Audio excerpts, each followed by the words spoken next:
Welcome back, welcome in, welcome all to the Like That podcast, episode 29. Back with the three of us, as it should be. Nico, Nick, Brooklyn.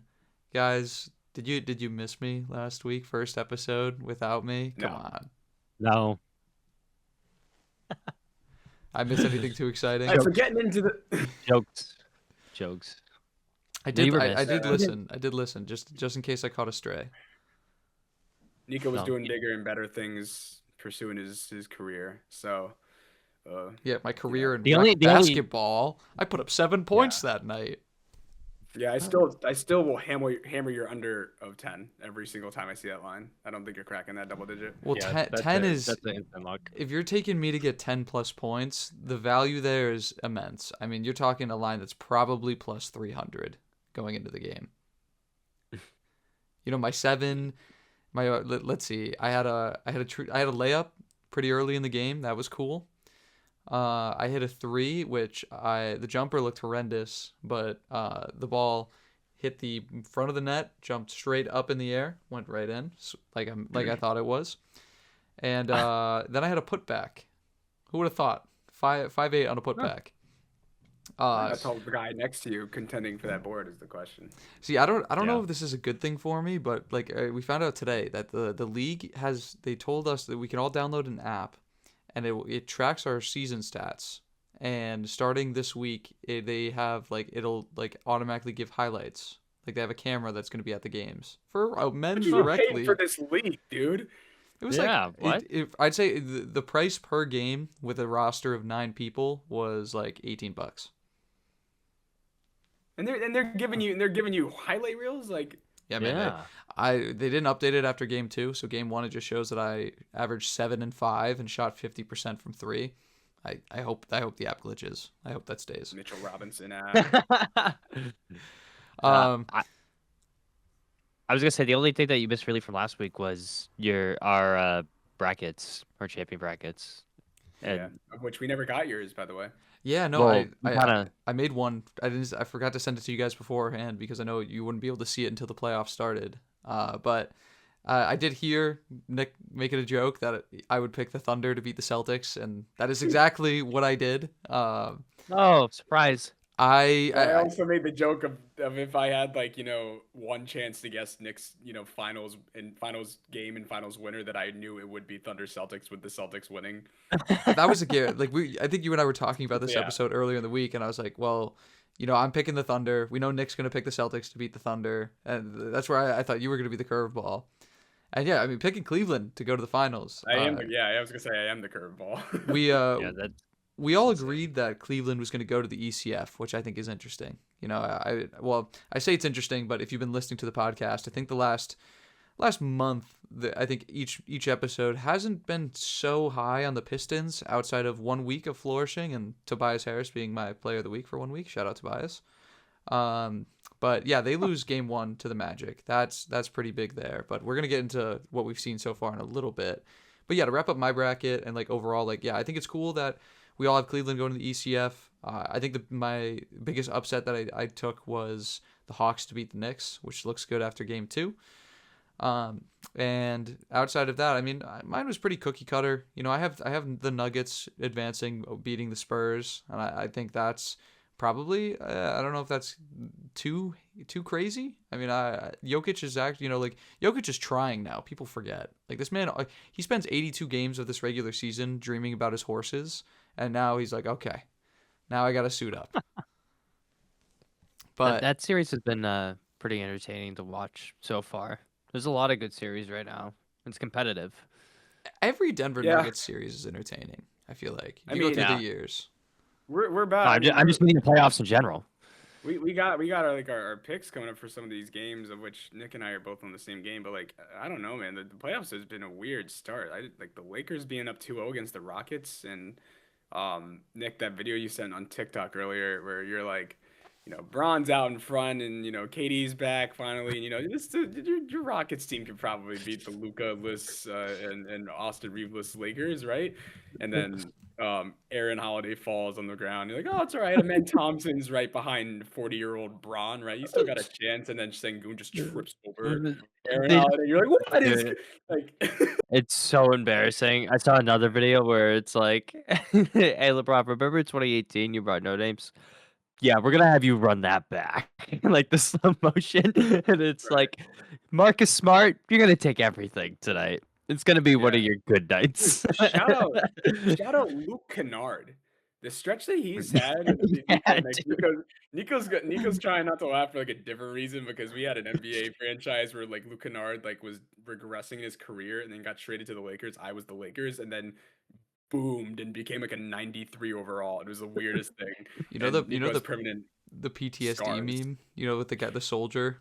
It's the living embodiment of it. I'm seeing I Luke would Kennard drop go like off. I would drop consistent 50 bombs every time we would play, and it would all just come from Luke Kennard's fingertips. And also now Luke Kennard in the playoffs, I mean that he made Gabe Vincent catch a random stray in like the seventh or like he passed Gabe Vincent on like highest playoff scorer for the Lakers in a single game, and I was like, what's the point of that? Why'd you have to throw Gabe Vincent on the bus? But I think he had like 30 and then 23 the other night. Um, yeah, I mean, they got the guys stepping up into these roles. I didn't really think that this would be the outcome. I think Nick and I both had the Rockets kind of clearing them, but hey, Yeah, we did. Then, boy, were we wrong. But you know who's also going to give me a run for my money I was here? It's with going you to be there. That's what I. Orlando. Yeah, well, that's what I get for putting my money up against Braun. Let's stick on Lakers Rockets here for a second. Like later in the episode, Sorry, we're King. going to be talking about our picks for Thursday night, which is when everyone's probably listening to this, of course, and then the NFL draft also taking place tomorrow night. But yeah, Lakers Rockets specifically, I picked the Rockets to advance for the same reason that I consider myself a pretty big LeBron guy, but at the same time, I didn't think 41-year-old LeBron was going to be able to withstand the Rockets, like you said, with the cast that he has right now. And it's been the opposite. I mean, Houston has just looked terrible. Back-to-back games without 100 points scored. You're just seeing Ime Udoka getting a lot of heat. Some are saying that they get bounced in the first round. He might be out in Houston. I think he should be. No. Like, No. I understand this Rockets team record looks pretty, and they're right behind the Lakers in terms of everything, but I don't know. I think, and I guess this is less on the basketball side. Ever since like Udoka left the Nets as an assistant Celtics coach, and then uh now his road to Houston, and his colors have kind of shown like he's a dick. Like I don't know, man. That guy doesn't rub me the right way. So But he went to Houston, and right. immediately this team became a playoff team. Well, right, but they also became a playoff team because they have the names like Kevin Durant. But that bench does not scare anybody. I think on the Rockets, like it was horrible on their part for a team that's been one of the better defensive teams in the league to let Marcus Smart drop 25. Well, That was insane. Tari Eason, I think, has Yeah. also been incredibly disappointing the last 3 Four months for of the 14. year. Eason, Jayshawn Tate. I don't know if you saw that clip about Jayshawn Tate bodying up Braun, holding him stuff. Just I mean, again, it's competitive, it's playoffs, but then Braun just he's like, I'm not taking this, and it just runs out to the perimeter. Yeah. He's a 3 in his mouth, Sean Tate, 9 minutes, 0 for 1, 1 Right. rebound, 3 fouls. It's just bad. And then Reed Shepard, a guy who's been a pretty good role player for them all season, just absolutely Didn't make a shot. non-existent in 11 minutes of time. Like I get it, you're gonna play the hell out of your starters right now. And Amen Thompson is a guy who eats up a lot of minutes. In 42 minutes to put up 16 points as a guy who sees that much volume, I think that's a little pathetic in a way. Well, I think Sengun also deserves some blame so far to start the series. I mean, he hasn't looked great in 2 games. He hasn't No, looked great, and this is ultimately a Rockets team that your ceiling for them in this series specifically should be so much higher. So, yeah, I don't know. I don't love the Rockets right now as much as I did before this series started. And if Udoka, I mean, I don't know if Udoka's gonna get fired, but not really a big Udoka fan either.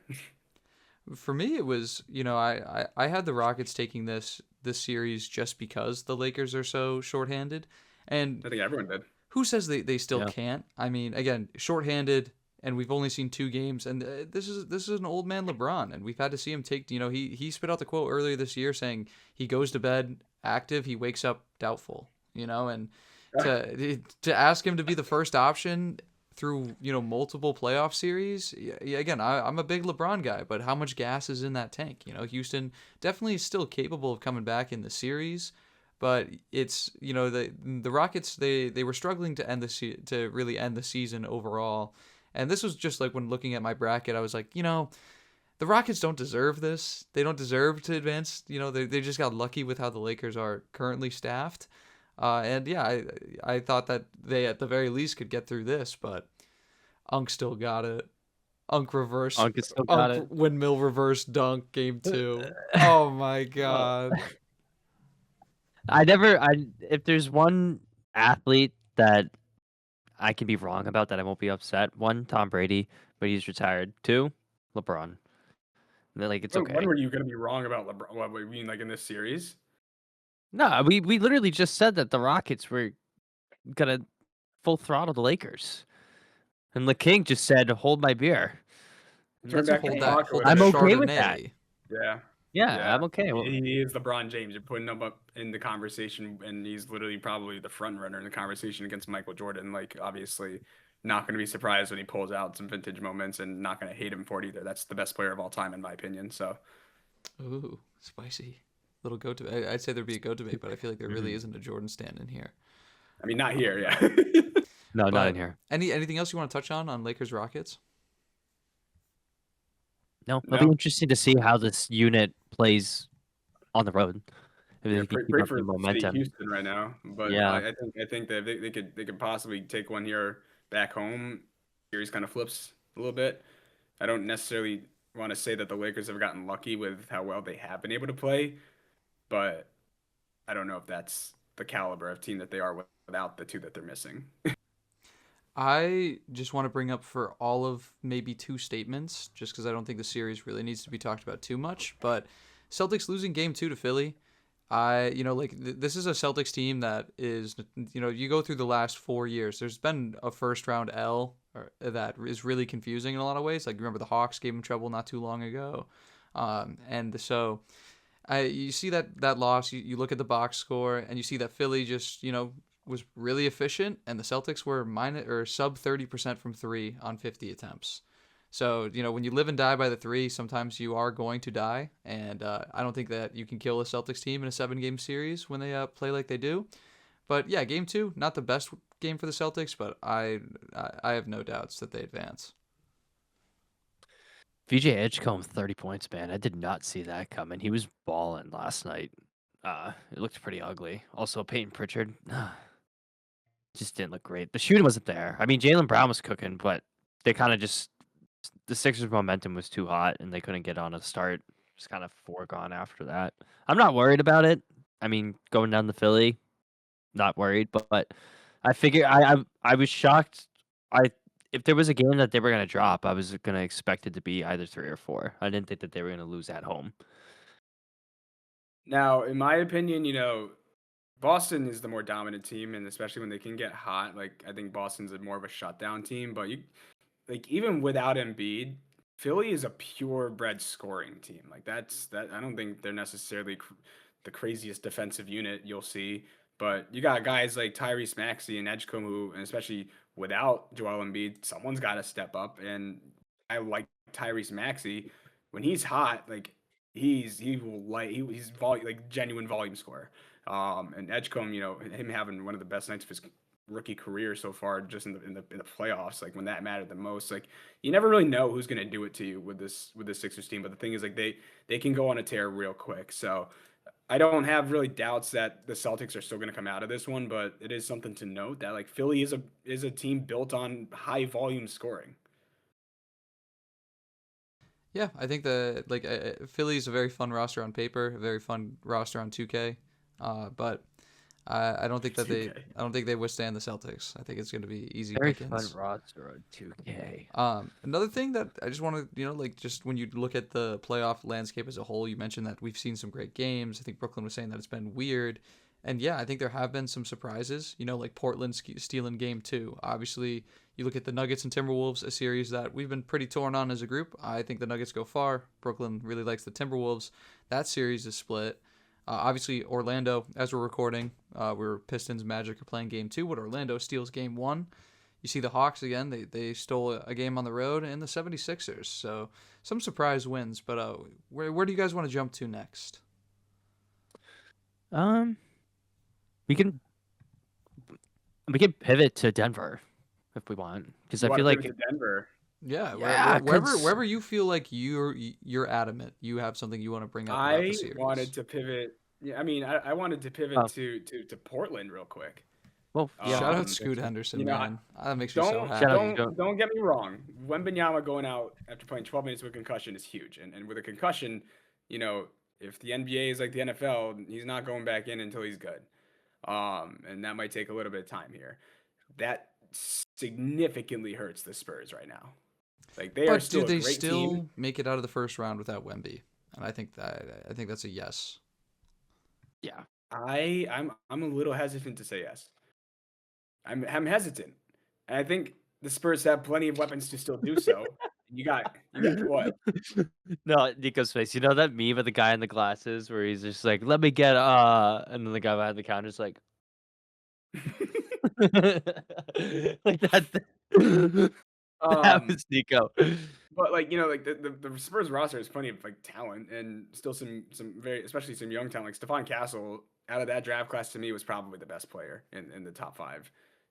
And this Spurs team has the weapons. Keldon Johnson just winning 6th Man of the Year, which congrats to him. But now without Wembanyama, which is the main reason why some people can't even go in the paint, it's a huge blow for a guy like Denny Avdia, who's literally in the contention, maybe in the front runner seat for most improved.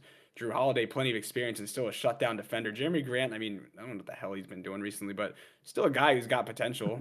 Shaedon Sharp also, like young and streaky, but when he's on, he's dangerous. Tamani Kamara, I don't know, man. And Klingon is like, we've seen when each of those individual names, like when they can get going, like they're very good players and they put together as a team. Now without Wemby on the Spurs, I think it's kind of dangerous.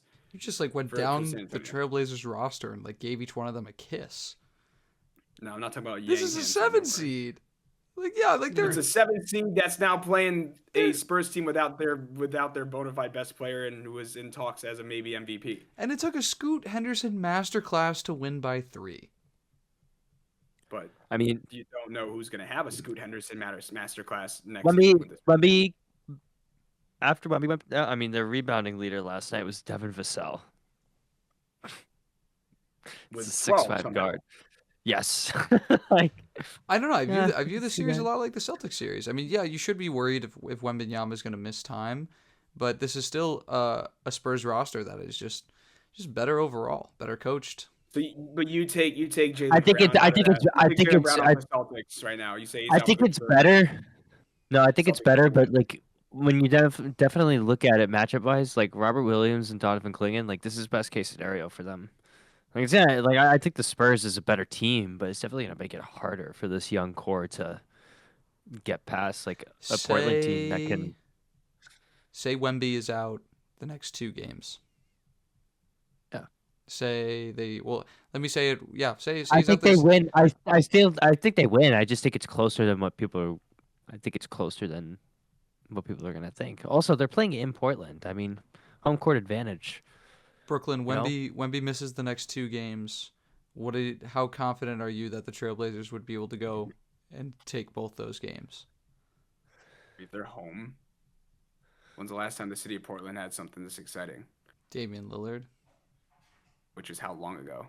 Well, I think the most recent best playoff run was probably when he destroyed the Thunder when PG, when they went to rebuild mode. Right. So it's been a little bit. You give the Trailblazers home court, and as you just saw, an upset in San Antonio. I think it's absolutely possible without Wembanyama. So as young as he is, that's a big leader. And now the biggest name on that roster is either De'Aaron Fox or Stephon Castle now. And Luke Cornett's a fine step up for a starter, especially you're just replacing size with size. It's just That's not Wembanyama.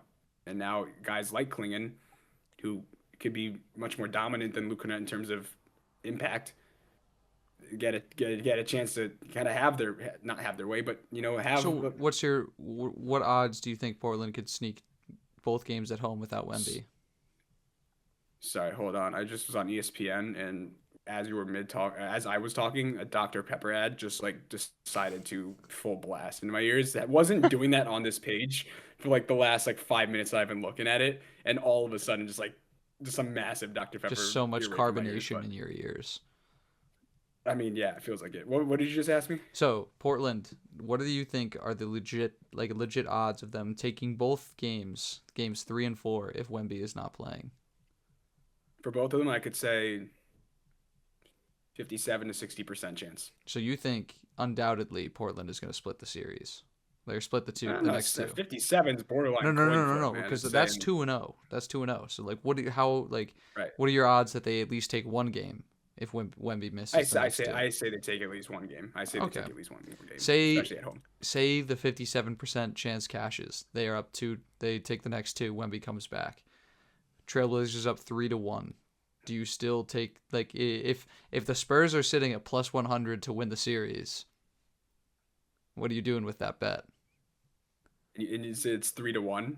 3-1. Wemby just came back. I would take Portland, man. I mean, I get it. They're probably the better team. They are the better team with Wemby, but to win 3 straight against a team that's probably just as hungry at that point, if it's a 3-1 to close you out, that's tough.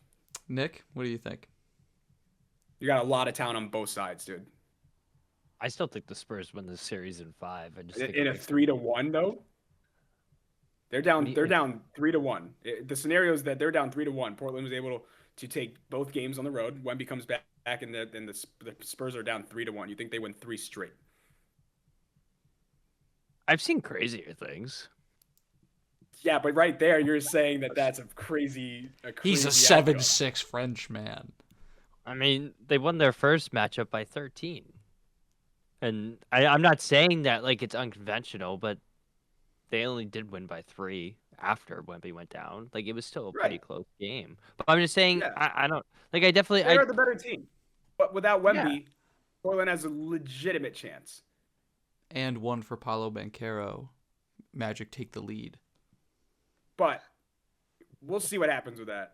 We spent a lot of time on one of the series that we did not think was going to be remotely competitive. Let's move on. I don't have anything really to chime in on Cleveland, Toronto. I've actually, funny enough, watched a decent amount of that series, and it's kind of boring to be the Raptors haven't really played well at all. And obviously, talking about the Pistons. I mean, I think we can't go this episode without mentioning the 1 seed in the East losing the first game of the series, and as of this very moment is currently losing with 3 minutes left in the first half to the 8-seeded Magic.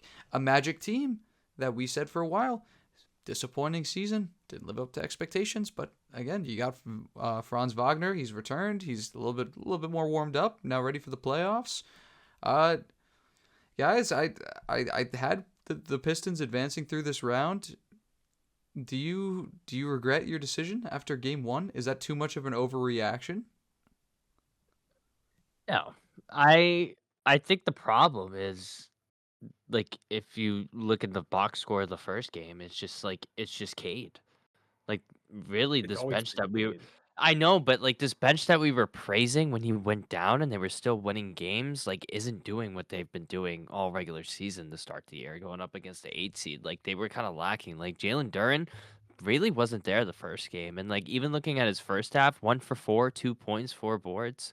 I know it's only the first half, but this is your number 2. This is an all-star.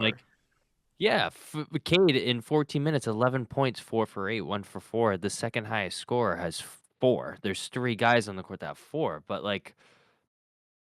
it's it just kind of seems I don't know. I just think it just the guys that we were talking about beforehand kind of just need to step up. Mr. Karis LeVert, Jenkins. 2 for 5. Yeah, Dennis Jenkins, 7 minutes. He's 1 for 5 right now. He has 2 points. And then you got Karis LeVert down here, 2 for 4 or 2 for 5 as well. Obviously, playoffs is like completely all just about like execution. You're gonna have all your five playing a majority of the game, and the bench is, especially the bench that we saw from the Pistons is gonna take a backseat because these games now officially truly matter. But you can't put it fully on the bench, and I think that and I'm not trying to poop on Asar Thompson. Like he's a great defender, but offensively he doesn't bring much to the table. And he's almost like a Tony Allen type of player to me. Like you don't depend on him to put points up, but you'll put him on the best scorer on the court type of thing. Like he was defending Luka a lot when they played the Lakers. But yeah, I'm also very disappointed in Jalen Duren's first game there. And I think they have some weapons that like Karis LeVert is a guy that I know he's a little older, he hit his ceiling a while ago, like on Brooklyn. But he's a baller. Javonte Green, while Cade was out, was also a guy who was putting up some numbers. So, and yeah, Dennis Jenkins still getting the volume. And it's also a guy. Javonte Green. I don't want to disrespect the man, but we're talking about Javonte Green in the 2026 playoffs. 10 minutes hasn't taken a shot. If you watched games when Cade was out, Javonte Green was a very pivotal reason why they were successful alongside with Dennis Jenkins. I'm not saying look at Javonte game 82 Green. between the Grizzlies and Jazz. We saw some good performances. We saw triple doubles from guys that don't have player profile pictures. Triple doubles. That's not the same. No. I'm just saying, No. like Javonte Green could have Cade went down late in the season, and we saw Dennis Jenkins take a step up there. So to say Javonte Green had he had a good week late in the NBA season, it's not it's not nothing. But he's a guy. He's not a guy you're gonna look at in the playoffs. He can step up and hit some good shots. Like he had a bunch of clutch moments against OKC. That was arguably their most impressive game, and even though they lost it, but I'm not saying I regret my decision of Detroit to come out on top against the Magic. Like I still think they will. What if Orlando takes game 2? What if Orlando's up 2-0? I don't think it's an overreaction. I don't know. You see what I'm saying. That's if they go up 2-0. You're talking like you're seeing the future. Well, where it's I can move my camera where it's right there. I can show you the 37-37, and it's like just about to be halftime. Like the games can blow up in the second half. If Orlando Jalen takes a 2-0 Suggs on lead, triple-double watch, though. If Orlando takes a 2-0 lead, 13, 5, and 4. I know, but you're putting a lot of series. hypotheticals out there. You're putting a lot of hypotheticals out there. And if they take the lead 2-0, like yeah, that's a different conversation at that point. But I still think that is a game that the Pistons can easily come out on top of if they can get things clicking, which Orlando somehow started to do that right when it matters, but wasn't able to do that most of the season. Fair enough there. Anything else we want to talk about? We didn't really mention Thunder Suns. I think the Thunder are just going to breeze through the playoffs. That actually would be everything outside of Thunder Suns and Knicks Hawks, which Knicks Hawks was cool. Yeah. Let's go Birds. Really cool to see is,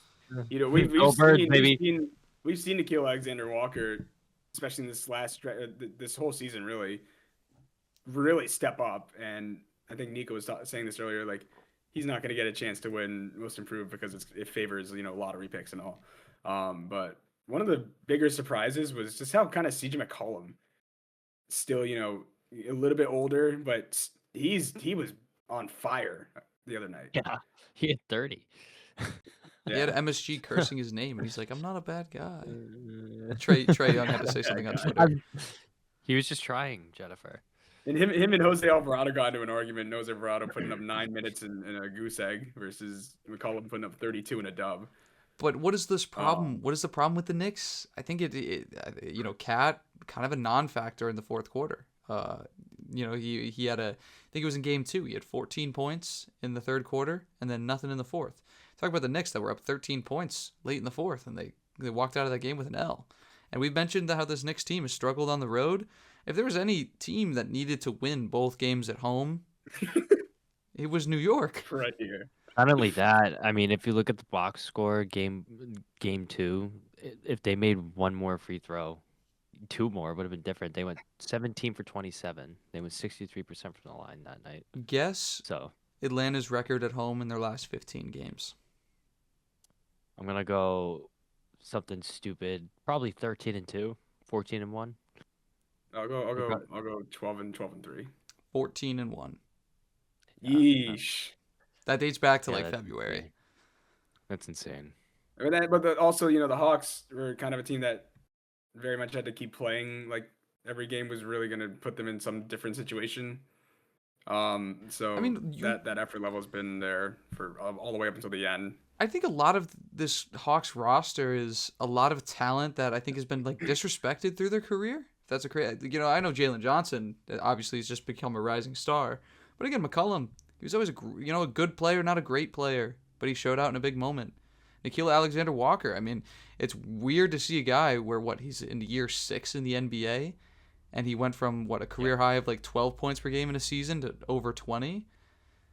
Onyeka Okongwu, maybe someone that took longer to develop than most, but now he's really solidified himself as a solid 5, and he adds to that team. Again, I like this Hawks roster. I like how it's constructed, and for the Knicks side of things, it's if you lose in the first round to the Hawks here, Cat has a bad series, Mikal continues to be an expensive guy that can drop you 20 every 4th game, but don't look at the box scores for the other 3.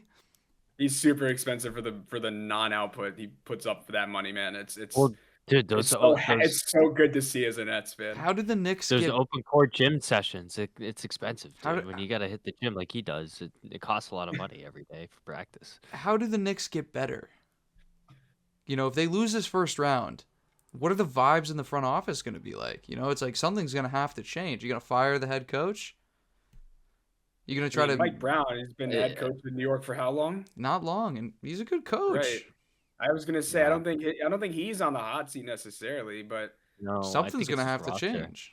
I think the roster isn't necessarily like it's not lethal. Jalen Brunson's great when he's, but the guy shoots 10 for 26 most of the time. His 3-point sadly is tough though. I can't lie. Yeah.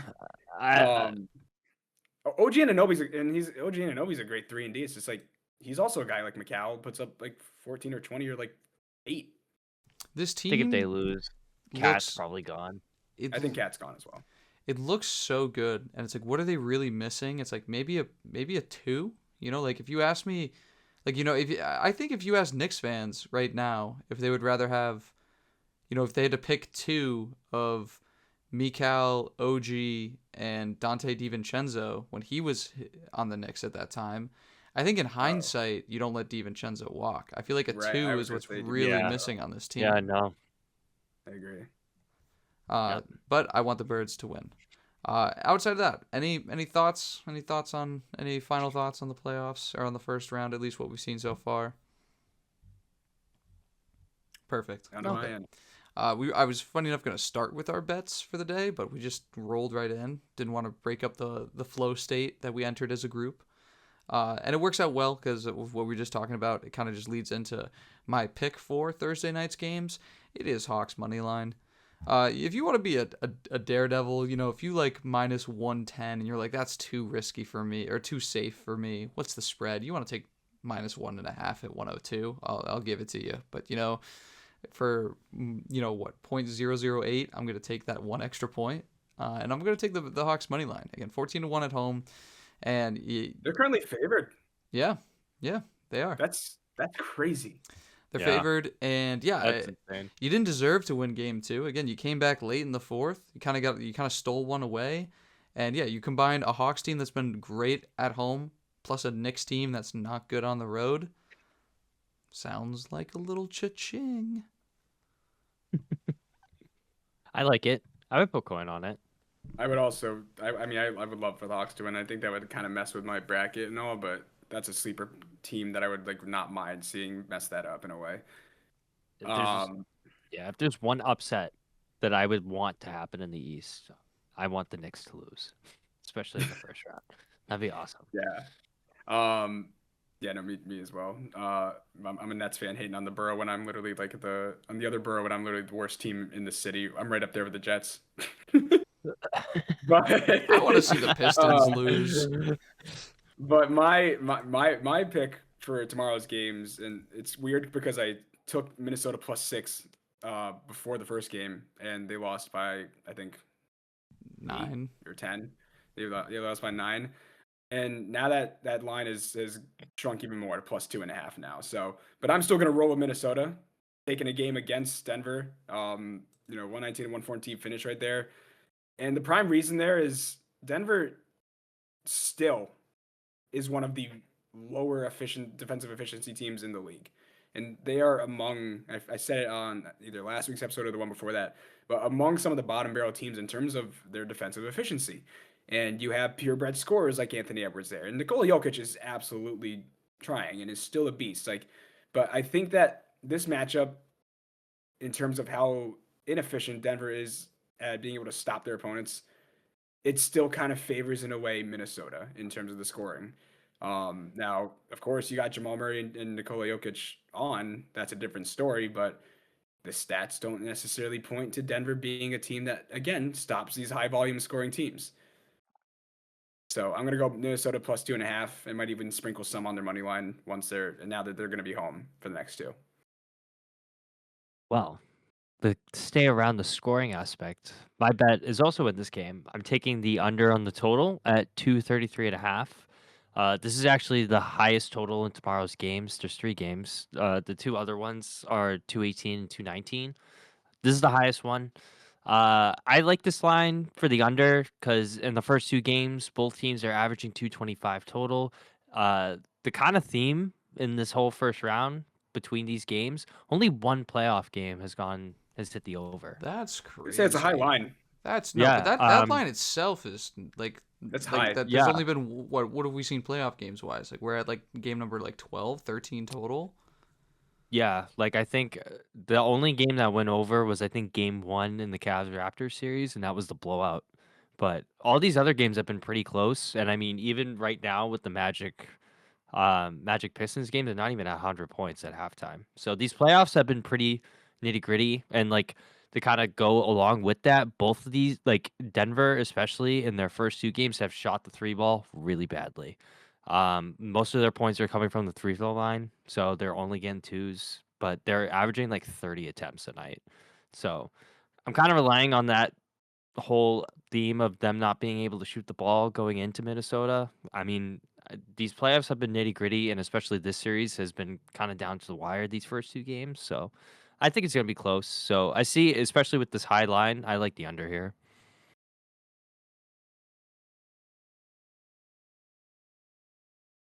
The random pause because I couldn't close a tab because I couldn't mute in time. I was Yeah, like, I mean, wow, my play must have boggled everyone's mind. I don't want to sound like a hater, but I I can't go against Nikola Jokic, man. I think I think that's fair. the defense. I'll give you credit that like Denver's defense is abysmal. I don't know if you saw Jaden McDaniels post game when he just literally called out everybody on the roster and he's like they're all bad defenders. Yeah, everything's barbecue chicken. And like I don't think that's a good like that's why I don't think the Nuggets really have a shot at like the total chip, because I think at the end of the day it's always the top teams are always going to be top 10 in some category of both, or well, top 10 in offense and defense. But can they sneak past Minnesota? I think they still definitely do. Do I think they win both of these games in Minnesota? No. So I guess if there was one to lose, I hope it's the one that you have money on. But I still have confidence in Denver to go far. But I'm still shocked about the stat Dick threw out of one playoff game going in the over. Yeah. That's seriously. kind of crazy. I wanted to make sure my facts were right because I was like, that's a really high total, and then I was like, wow, there really has been only literally the first game played, because the Cavs Raptors was the first game. That was the first and only game that's gone over. All the other ones have hit the under. That means the books are making good money because the common bettor just likes to take overs. It's like hammers the over. Yeah. Always. Yeah. Especially in the NBA now. Oh, here we go. You know, but Listen, I'm just saying, all those guys out there that say like, oh, I like college ball. The NBA is fake. Watch the playoffs, dude. Yeah, I was gonna say regular season and playoff basketball. Clearly, it's so much different. So much different. I'm gonna save that topic for a rainy day because I do want to go on a rant about those that think the NBA, even regular season, isn't worth it.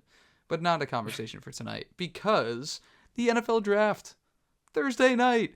One of my favorite days of the year. I get so. Da-na-na, da-na-na. I mean, because like, Got it. you know, there's so much. Like one, I love That I was love not when it, there's Nick. chaos. I love a good draft night trade, and you know, like yeah, like looking at the teams that we support, right? Like the Bills. Bills late in the draft could really, you know, yeah, you just got DJ Moore, could get another weapon on offense. Had a terrible run defense. Maybe you beef it up down there. Maybe you get an edge because you lost your Bosa, bro. You're both bro. And you brought in a Chubb. But really almost thought Nick was gonna spit out his soda there. I was close. I was very close.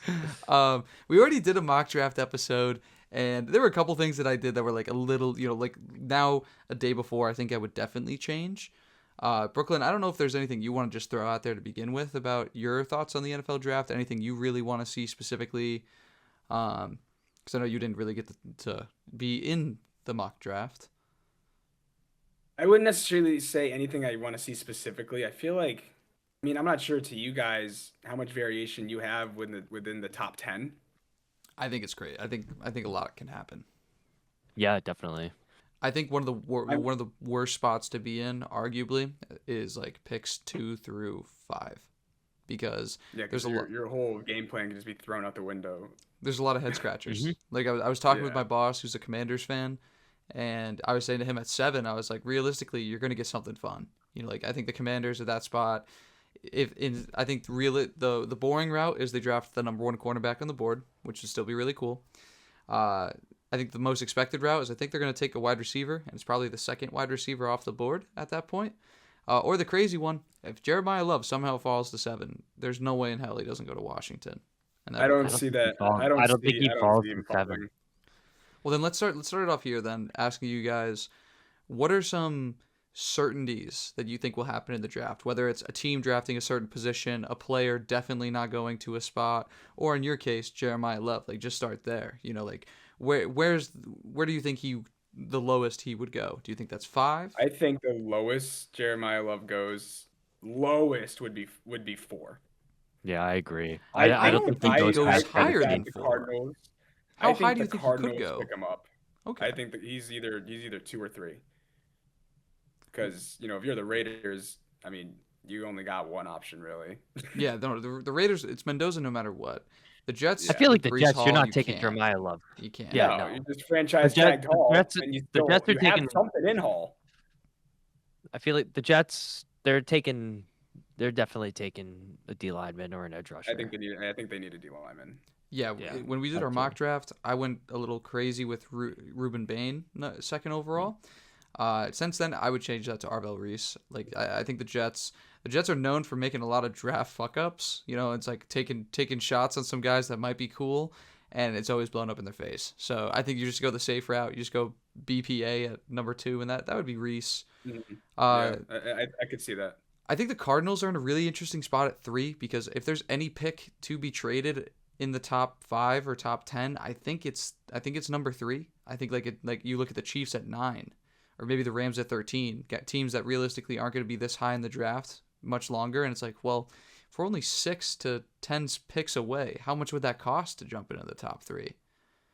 You know, like what if the Rams trade up to that spot, right? And whether it's taking the best, you know, a David Bailey or Sonny Styles, or you know, well, like Love doesn't make sense for them in that Well, scenario. But One thing you forgot to mention is now the Giants have 2 picks in the top 10 now. 'Cause Dexter True. Lawrence is out the window. I He's gone. think the Giants are going to be like kind of boring with their picks. If we're gonna, I think. I don't think they're gonna I do anything agree. flashy. Do you think that's a good move for Cincy? No, I thought it was good. no. See, my thought for Cincinnati is like, you know, we talked about that defense all of last year is like, you know, a welcome mat. You know, it was terrible everywhere, right? And the 10th, like Cincinnati's also a team that's always been pretty cheap, right? They're not going to pay guys long term. And when you look around, like what you're going to see at the 10th overall pick, you know, that's like a Caleb Downs spot possibly. That's Mansour Delane, again, cornerback spot there.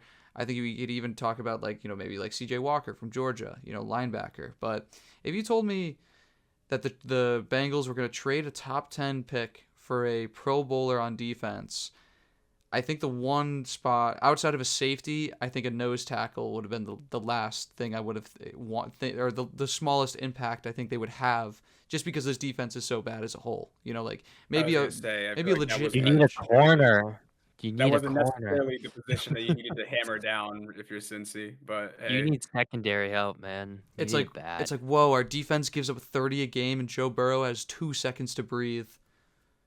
Let's get somebody that can stop the run. Let's get Dexter Lawrence.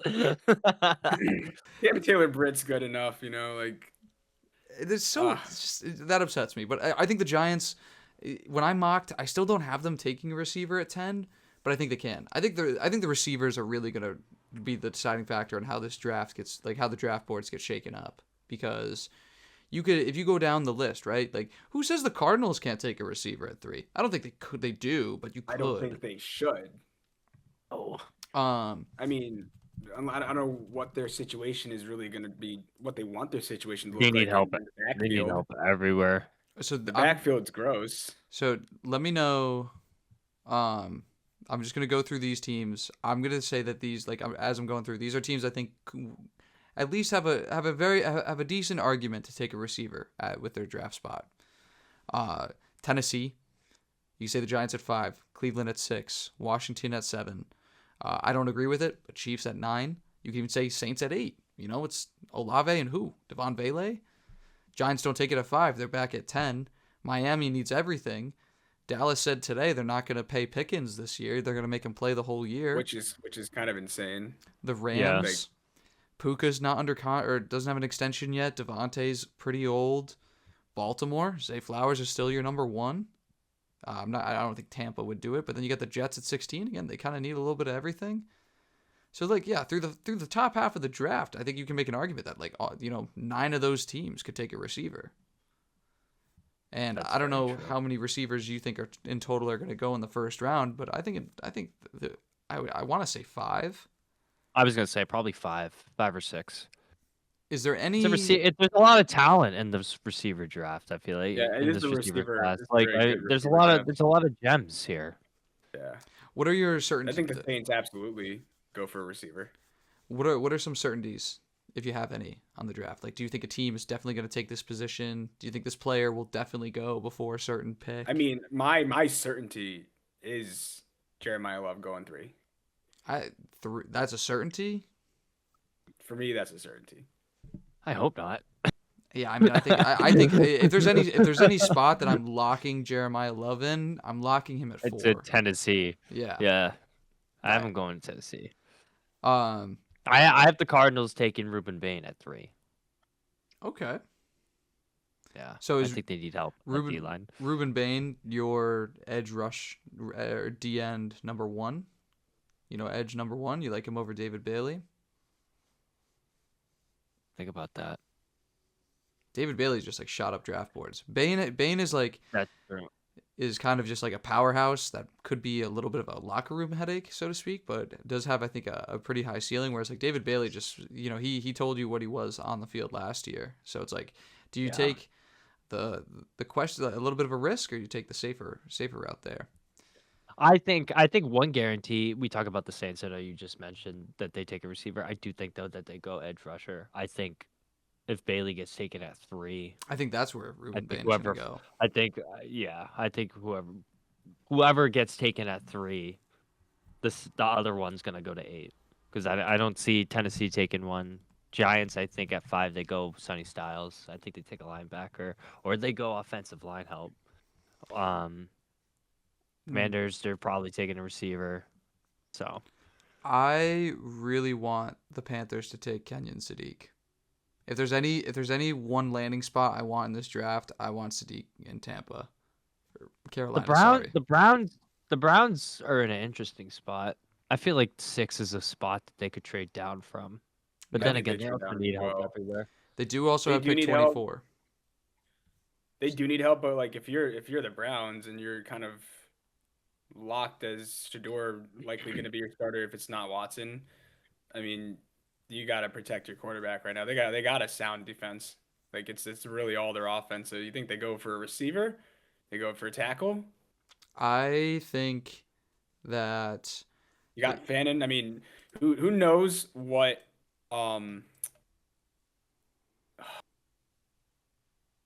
Facts. it's who knows what Judkins is gonna play like when he gets back. Like that injury was so career changing that is he even gonna be back for next season? That's a good question. He's definitely going to miss the majority of the year if he does come back. But what are you alluding to that with? Well, that's where you're trying to figure out like what is the weakest part of this Browns team. And you don't have a necessarily experienced quarterback. Shador wasn't horrible, but he wasn't good. Your quarterback room is bad. Your receiver room is bad.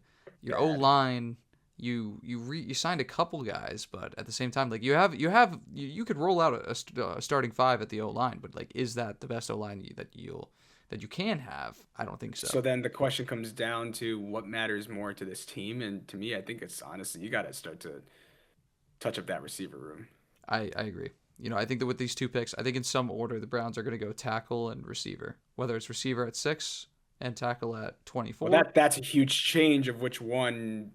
I think receiver at 6. Okay, so let's just do the top 5 real quick. Mendoza, and unless people disagree here, Arvell Reeves, and then I'm not gonna take Jeremiah Love at 3. I'm not either. Yeah, let's move him down to 4. So then at 3, unless you have somebody that you really want there, Brooklyn, that's not our Arvell Reeves spot. Give me one moment here. So say this is a David Bailey spot. Is that crazy to put them back to back? I mean, if the Jets take Reeves, I think Bailey's kind of the next best option there. So Love at 4, Giants sit at 5 now. What do? Is this a receiver spot? I think it is. I don't think so. You don't think so? Because you would take Carnell Tate at 5. Or Tyson? Or Sonny I Styles? don't think they could. I think they go Sonny Styles here, and then because if you're at 10, there's still 4 receivers on the board at 10 that you can take from. Because if they go Jordan Styles, Tyson that's still going to be available. You can have Mekhi Levin that's still going to be available. Well, there was no other, and ESPN said this, that there's no other team that did more work on Jordan Tyson or visited more than the Giants. That's true. And that coaching staff is very high on his abilities. So if Love is not on the board, if Love's not on the board, I think that Tyson's a very real option at 5. If Jordan Tyson goes 5, that would be very interesting, and that would shake up, I think, this first round majority. Say he doesn't. Say we took Styles at 5, right? Cleveland's now on the board at 6. What receiver are you taking, Brooklyn? You keeping Carnell Tate in Ohio? Or are you taking Jordan Tyson? Or are you taking Mekhi Levin? I think that's a tough pick. Like Jerry Jeudy, a good receiver at creating room, unfortunately, is a landscaper when it comes to his hands. Like this man is built. Like he is not catching a football to save his life here. So it's like Carnell Tate. I don't know if he's you could argue he's the wide receiver 1, but is a deep ball guy that also has a catching a hands problem. I don't know if he goes 6. But then you draft the receiver. What happens with Isaiah Bond?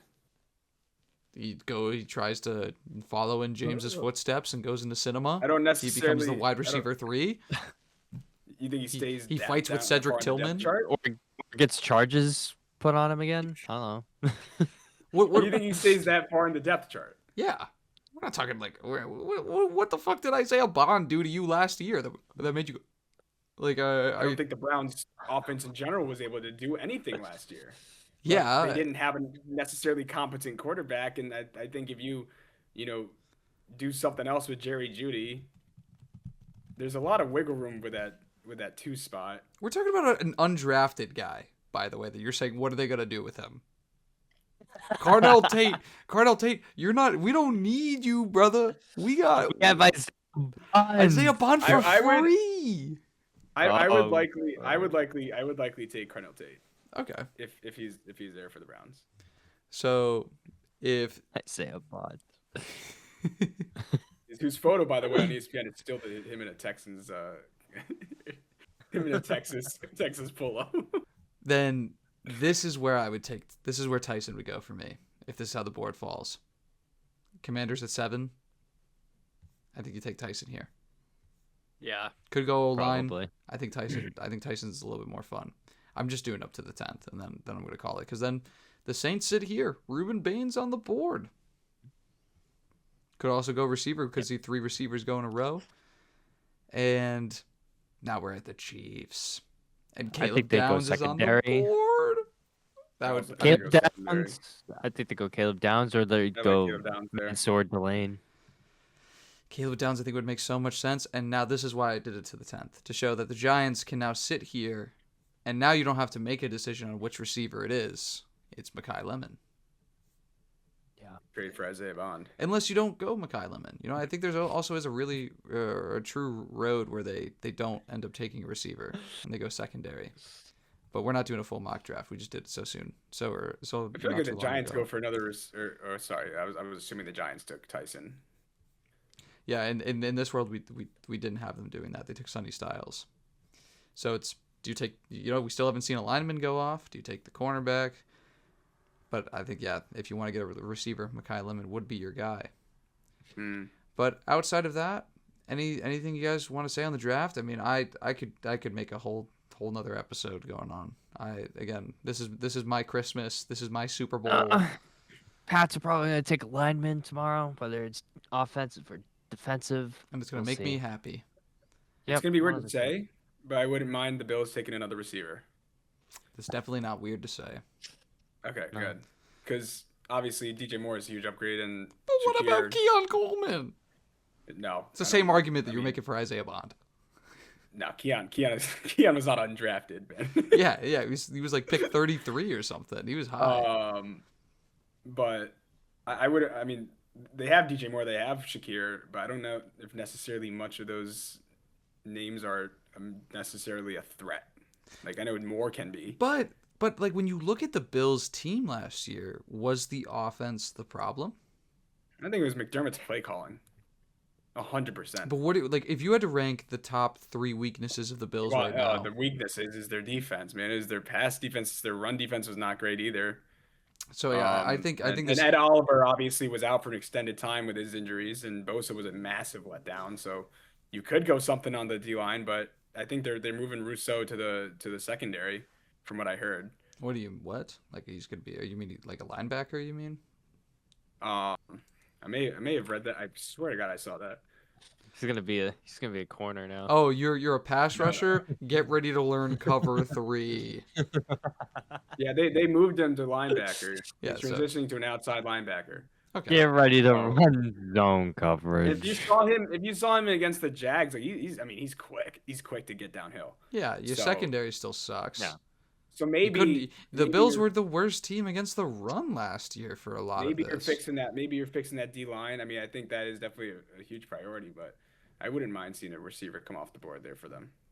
Add a little bit more something there, but it depends. Like if Omar Cooper is still there, then like maybe Kevin Concepcion. Some mock drafts I saw were Kevin Concepcion. Sorry, KC. So yeah, I don't know. I think they could go offense. I think it's also realistic that they go offense just because Joe Brady took over.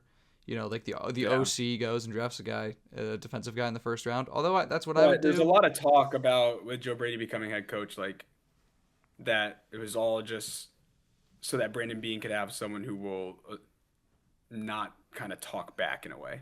That he has like power like over. That's interesting. We knew that the Sean McDermott and Brandon Beane struggle was because like especially after he was fired, like it came out that there's just a lot of bickering there, and that even Brandon Beane said we didn't want to take Pagula said we didn't want to take Keon there.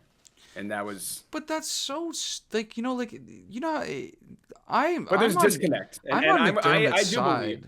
Believe, I do believe that Beane wanted to put someone in the head coach position who will be subordinate to him. Like in decisions. Like you were the GM. Like yeah, I know the head coach obviously is gonna make some input on what he wants for roster construction and such. But it's a very easy thing to do when you fire a head coach and you have a big you have a big problem that like, you put a lot of money into and it hasn't panned out, to say like, oh yeah, the guy that we just let go of, his idea. Like we've all watched The Boys. This is propaganda. This is Sean McDermott propaganda, and I'm not The falling Buffalo for Bills is just Vought. They're just Vought. it. That makes what does that make the GM Homelander in that way? Scary Caught stuff. up on the boys. But yeah, so I'm gonna be so excited. Siri's yelling at me now. I'm gonna be so Siri. Did you not hear that? I heard No. something. Yeah. I thought it was like a cat doing like one of those weird noises that they do. But yeah, I'm so excited for the draft. But I think that's all I've got for this episode. Officially hit the hour marker. Before recording, I said 40 minutes. Oops. I love the draft. And then we started talking ball. But socials, as always, like that _pod. I see some clips. I know we haven't posted too many graphics recently, but I think when we get into playoffs and such, I need to find an excuse to make a graphic because I enjoy making those. But another episode with the 3 of us in the books. I texted these guys earlier today how we're almost 30 weeks into this podcast. Well, technically more. Jesus. We've taken a couple weeks off, but almost 30 episodes. It's insane. Anymore. But that's all from me. Good night, everybody. Now this is where we do the pause because you guys never want to say goodnight, and I have to bring it up, so I'm saying it now so that there isn't a pause. Good night. Good night, guys. I got big things in the works here with the Like That brand.